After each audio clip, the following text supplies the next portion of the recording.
വിജയ് സർക്കാരിനെ അട്ടിമറിക്കാൻ നടത്തിയ കുതിര കച്ചവട ആരോപണത്തിൽ വിജിലൻസ് പരിശോധന. മുൻമന്ത്രിയും DMK നേതാവുമായ സെന്തിൽ ബാലാജിയുമായി ബന്ധമുള്ള ഇടങ്ങളിലാണ് പരിശോധന.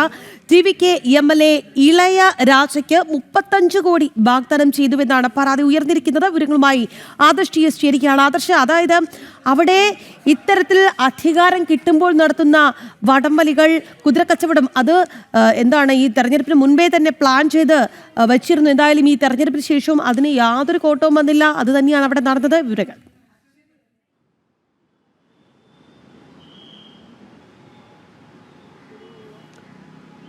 രാഖി, സെന്തിൽ ബാലാജിയുമായി ബന്ധമുള്ള 6 ഇടങ്ങളിലാണ് കരൂർ ജില്ലയിൽ directorate of vigilance and anti കറപ്ഷൻ്റെ പരിശോധന നടക്കുന്നത്.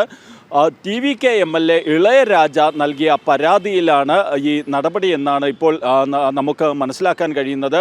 പോലീസിന് നേരത്തെ ഇതുമായി ബന്ധപ്പെട്ട് കുതിരക്കച്ചവട ശ്രമം എന്നുള്ള ആരോപണം ഉയരുകയും പിന്നാലെ പരാതി നൽകുകയുമായിരുന്നു. ആ പരാതിയിൽ 3 പേരെ പോലീസ് അറസ്റ്റ് ചെയ്തിരുന്നു. അതിൻ്റെ തുടർച്ചയായിട്ടാണ് ഇപ്പോൾ vigilance and anti corruption wing ഇതുമായി ബന്ധപ്പെട്ട അന്വേഷണ നടപടികളിലേക്ക് കടക്കുകയും DMK നേതാവും മുൻ മന്ത്രിയുമായ സെന്തിൽ ബാലാജിക്ക് ബന്ധമുള്ള അദ്ദേഹത്തിൻ്റെ സുഹൃത്തുക്കൾ, DMK നേതാക്കൾ ഉൾപ്പെടെയുള്ളവരുടെ വീടുകളിലാണ് പരിശോധന നടക്കുന്നത്.